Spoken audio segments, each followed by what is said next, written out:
Yohanes pasal 15 ayatnya yang ke-7. Jikalau kamu tinggal di dalam aku dan firmanku tinggal di dalam kamu, mintalah apa saja yang kamu kehendaki dan kamu akan menerimanya. Jadi untuk informasi, kita live juga di YouTube ya, di Facebook. Yang punya YouTube, yang punya Facebook, ikuti juga ya, di subscribe kalau di YouTube Hizkia Tiko Alu Ministries, di Facebook juga Hizkia Tiko Alu Ministries. Kita saling mendukung pelayanan ini supaya semakin banyak jiwa yang bisa dimenangkan. Jadi setiap kali live sharing seperti ini, kita akan sama-sama menyembah Tuhan, mendengarkan lagu-lagu rohani. Saudara juga bisa request kalau mau ya, bisa request. Masih ingat zaman tahun 90-an, awal 2000-an itu rame-ramenya radio ya. Ya, anggaplah seperti radio. Sekarang radionya lebih modern, bisa lihat wajah ya. Dulu kan cuma dengar suara, saudara ya. Ya, kalau ada mau request lagu, silakan nanti kita sama-sama menyembah dengan lagu yang saudara request. Sekarang kita langsung saja kita lihat apa pesan Tuhan malam hari ini buat kita semua ya. Dikatakan, jikalau kamu tinggal di dalam aku dan firmanku tinggal di dalam kamu, mintalah apa saja yang kamu kehendaki dan kamu akan menerimanya. Wow, siapa yang tidak mau menerima semua yang kita minta, semua yang kita kehendaki, yang kita minta kepada Tuhan, kita akan menerimanya. Siapa yang tidak mau, saudara? Ya, saya yakin Anda juga mau. Kalau Anda sakit, Anda pasti mau. Kalau Anda minta kesembuhan, Anda disembuhkan Tuhan. Amin. Kalau Anda punya kekurangan mungkin akan satu hal, uang mungkin, atau kekurangan sukacita, kekurangan damai sejahtera, ya, kekurangan keberanian, sudah minta sama Tuhan yang kau kehendaki, maka dikatakan kamu akan menerimanya. Bukan kamu mudah-mudahan ya, tapi kamu akan menerimanya. Wow, siapa yang tidak mau menerima apa yang diminta kepada Tuhan? Siapa, saudara? Apa maksud perkataan Yesus ini? Apakah Yesus hanya memberikan janji-janji manis, janji-janji ya, janji-janji palsu, saudara ya?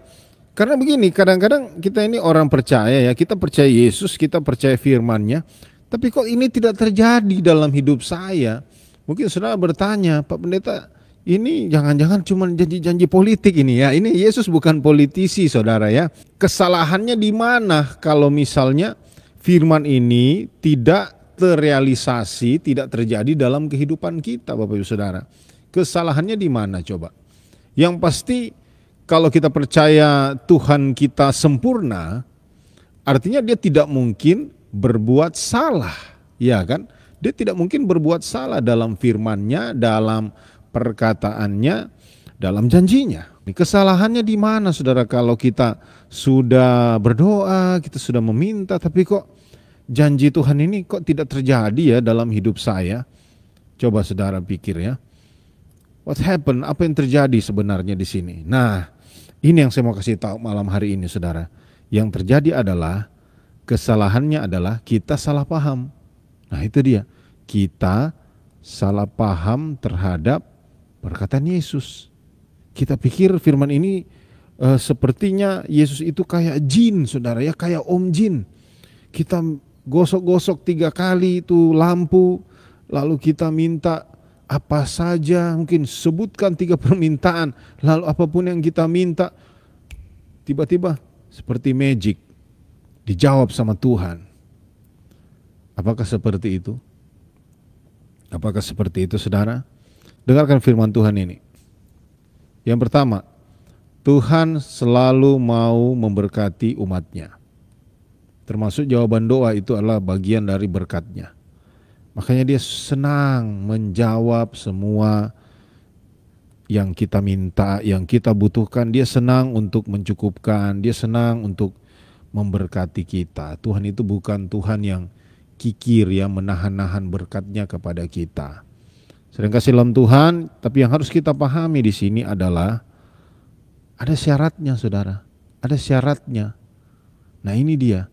Kasih Tuhan itu tidak bersyarat, tapi jawaban Tuhan ada syaratnya. Dari mana kita tahu? Tadi kan kita sudah baca, saudara, Yohanes 15 ayat 7. Jikalau kamu tinggal di dalam aku dan firmanku tinggal di dalam kamu, mintalah apa saja yang kamu kehendaki. Jadi jangan kita cuma mau baca yang kita senangi, ya kan? Kita cuma senang ya melihat kata mintalah apa saja yang kamu kehendaki dalam Yohanes 19 ayat 7, tanpa kita mempedulikan ayat-ayat sebelumnya. Kita tidak usah terlalu jauh ke atas. Masih di ayat 7, Yesus bilang ada syaratnya. Kalau engkau mau apa saja yang kamu kehendaki itu, kamu menerimanya. Syaratnya apa? Syaratnya adalah jikalau. Bilang sama-sama jikalau atau ketik jikalau. Ketik jikalau. Kalau Anda tahu kata jikalau itu bahasa Inggrisnya if. Artinya itu syarat, saudara ya. Syarat. Nah, syaratnya apa? Jikalau kamu tinggal di dalam aku, huruf akunya huruf besar, Yohanes 15 ayat 7, akunya huruf besar. Jikalau kamu tinggal di dalam aku. Nah, jikalau kamu tinggal di dalam aku dan firmanku tinggal di dalam kamu, mintalah apa saja. Jadi yang harus kita fokuskan di sini bukan soal mintanya. Kalau soal minta itu Tuhan terlalu sanggup, seperti nyanyian tadi yang kita ya dengar sama-sama dari Yeshua Abraham. Tuhan pasti sanggup, tangannya takkan terlambat untuk mengangkatku. Itu ya dan amin itu saudara, tidak bisa kita pungkiri. Tuhan itu maha kuasa. Ya, Tuhan maha kuasa, Dia terlalu sanggup menjawab doa Bapak Ibu Saudara, menjawab doa orang-orang benar, karena dikatakan doa orang benar besar kuasanya. Ya, saudara yang kasih dalam Tuhan. Jadi malam ini saya mau ajak kita sama-sama renungkan, ya, sama-sama fokus pada syarat dari jawaban doa kita. Kalau saya mau tanya sekali lagi, mau tidak doamu dijawab? Pasti mau. Mau tidak apa saja yang kamu minta menerima? Pasti mau, ya. Dan Yesus juga mau. Yesus malah menjanjikan, mintalah apa saja yang kamu kehendaki dan kamu akan menerimanya. Ya. Mintalah apa saja yang kamu kehendaki dan kamu akan menerimanya. Itu kerinduan Yesus juga, bukan cuma kerinduan saudara dan saya. Tapi ingat, ada syaratnya. Jikalau kamu tinggal di dalam aku dan firmanku tinggal di dalam kamu. Artinya Anda dan saya harus memiliki hubungan yang intim, hubungan yang akrab, hubungan yang dekat dengan Tuhan Yesus dan firman-Nya. Kenapa itu penting untuk menjadi syarat jawaban dari permintaan-permintaan kita? Karena kalau saudara hanya meminta tanpa mengalami hubungan yang akrab dengan Tuhan, maka permintaan saudara bisa saja permintaan yang salah. Permintaan yang justru bukan membawa saudara kepada rencana Tuhan yang sempurna, tapi malah membawa saudara kepada jerat maut. Dalam kitab Amsal dikatakan ada jalan yang disangka orang lurus, tetapi ujungnya menuju maut. Ada jalan yang disangka orang, ya, disangka orang. Berarti ini manusia ini. Manusia suka pikir, wah inilah jalan terbaik. Saya Tuhan minta, Tuhan ini jodohku, ini sudah pasti ini Tuhan. Saya minta dia betul-betul ya jadi jodohku Tuhan. Tuhan saya minta ini pekerjaan yang terbaik buat saya. Menurut kamu. Tapi belum tentu menurut Tuhan. Nah saudara, yang perlu kita fokuskan adalah kita sinkronkan dulu keinginan kita dengan keinginan Tuhan. Itu yang penting. Kita sinkronkan, kita selaraskan saudara. Kita pastikan bahwa apa yang menjadi pokok doa kita itu benar-benar isi hati Tuhan. Nah ini penting, kenapa? Karena kalau kita minta sembarangan saudara, tanpa kita tahu kehendak Tuhan atas hidup kita, ada kemungkinan doa kita tidak dijawab. Ada kemungkinan karena kita minta berdasarkan hawa nafsu. Ya. Dan Tuhan itu Bapa yang baik, Dia tidak mau menjerumuskan kita. Ya, contoh kalau Anda punya anak, ya, Anda sudah punya anak mungkin umur 5 tahun, ya, mungkin ya lebih muda lagi 4 tahun, 3 tahun. dan anak itu merengek-rengek minta pisau, Anda sebagai orang tua yang baik mau tidak kasih pisau ke dia?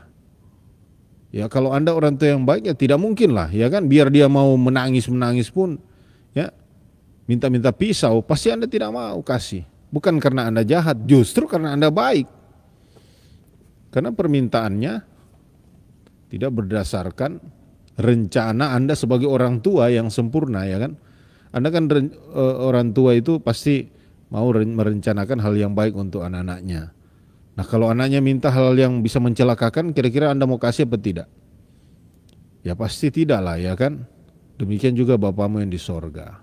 Bapa kita yang di sorga itu terlalu baik. Dia terlalu baik sehingga tidak semua doa-doa kita dia mau jawab, saudara. Saking baiknya. Kenapa? Karena kadang-kadang kita berdoa berdasarkan hawa nafsu. Kita berdoa berdasarkan ya keinginan daging kita, tanpa kita tahu bahwa apa yang kita doakan sebenarnya untuk bisa menjerumuskan kita, bukannya membawa kita kepada kebenaran, bukannya membawa kita kepada kebaikan. Tapi Tuhan yang Maha Kuasa, Tuhan yang Maha Tahu, Dia tahu, oh ini anak kalau saya kasih ini jawaban doanya bahaya ini. Dia harus dibentuk dulu, dia harus ditempa dulu sampai dia dewasa betul, baru dia bisa menerima apa yang dia minta. Ya, jadi kadang-kadang jawabannya itu bukan tidak, tapi tunggu dulu. Tunggu kamu lebih dewasa lagi, tunggu kamu lebih berpikiran dewasa secara rohani dulu, baru aku mau kasih. Kalau tidak, malah jawaban doa itu, berkat itu bisa menjerumuskan Bapak Saudara. Ya, sedang kasih dalam Tuhan itu artinya di Yohanes 15 ayat 7, jikalau kamu tinggal dalam aku dan di firmanku tinggal dalam kamu, mintalah apa saja yang kamu kehendaki dan kamu akan menerimanya. Saudara, renungkan kebenaran ini, renungkan baik-baik, sebab saya percaya Tuhan itu terlalu sanggup untuk menjawab doa-doa kita. Tiada yang mustahil bagi Tuhan. Kenapa? Karena Dia itu, Dia terlalu baik, Dia penolong yang setia, Dia Allah yang tidak pernah menahan-nahan berkatnya atas saudara. Yesus itu Dia paling tahu apa yang menjadi pergumulan kita. Dia paling tahu apa yang kita benar-benar lagi hadapi, saudara, ya. Bahkan Anda tidak perlu minta sebenarnya. Dia sudah tahu apa yang menjadi kebutuhanmu. Itulah Yesus. Itulah Yesus Tuhan kita, saudara. Ya. Saudara tidak perlu minta apa-apa. Dia sudah tahu, saudara yang kasih dalam Tuhan. Makanya kita tidak perlu sebenarnya terlalu khawatir, ya, bahwa doa kita tidak dijawabnya. Malam ini kita sudah belajar, ya. Yang penting yang harus kita ketahui di sini, ya, bukan soal Tuhan mau jawab apa tidak, Tuhan mau jawab apa tidak. Ya, kita sudah belajar tadi lewat firman Tuhan. Yang penting di sini adalah apakah kita tinggal di dalam Dia dan firman-Nya tinggal di dalam kita. Itu yang paling penting, saudara. Kunci bagaimana kita benar-benar mau menerima jawaban doa. Ya, Yohanes 15 ayat 7, jikalau kamu tinggal di dalam aku dan firmanku tinggal di dalam kamu, mintalah apa saja. Ya, mintalah apa saja yang kamu kehendaki dan kamu akan menerimanya.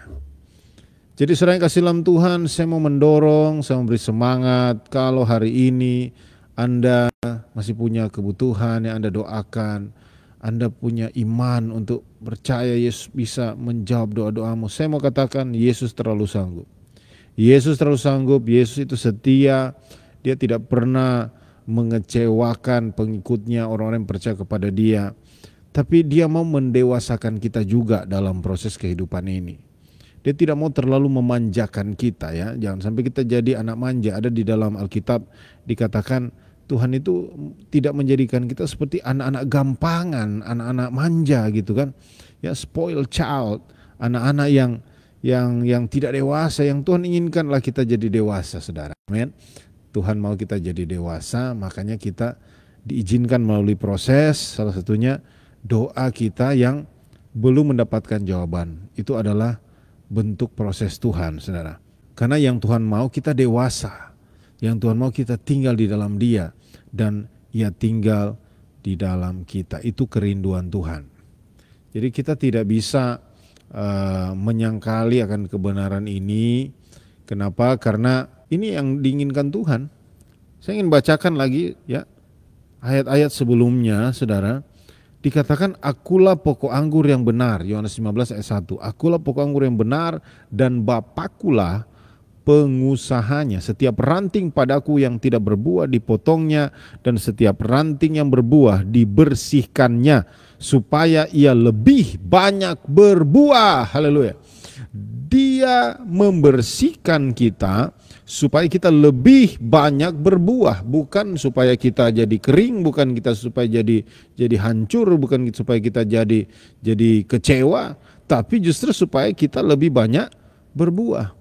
Jadi hari ini kalau engkau mengalami proses pruning, ya, kalau bahasa Inggrisnya pruning atau dipotong dalam bahasa Indonesia, Yohanes 15 ayat 2 itu, bahasa Inggrisnya pruning alias dipangkas, dibersihkan, seperti orang yang membersihkan pohon buah yang sudah terlalu banyak mungkin ranting-ranting keringnya.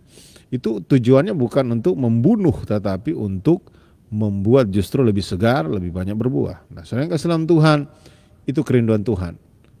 Jadi kalau hari ini doamu belum dijawab, kalau hari ini Anda masih khawatir ya tentang banyak-banyak pergumulan dalam hidupmu, saya mau katakan pandang kepada Tuhan. Dia yang punya jawaban itu di tangannya. Dia terlalu sanggup, dia terlalu setia, dia terlalu mampu untuk menjawab doa-doa saudara. Dan percayalah bahwa Tuhan pasti sanggup untuk menjawab doa-doamu. Amin. Ya, yang penting saudara percaya, maka tidak ada yang mustahil, Tuhan bilang tidak ada mustahil bagi orang yang percaya, dan tidak ada yang mustahil bagi Tuhan pastinya. Haleluya. Tidak ada yang mustahil bagi Tuhan dan tidak ada yang mustahil bagi orang yang percaya. Kalau Tuhan bilang tidak ada yang mustahil, berarti tidak ada. Orang sakit sembuhkan, yang lemah dikuatkan, yang susah diburkan.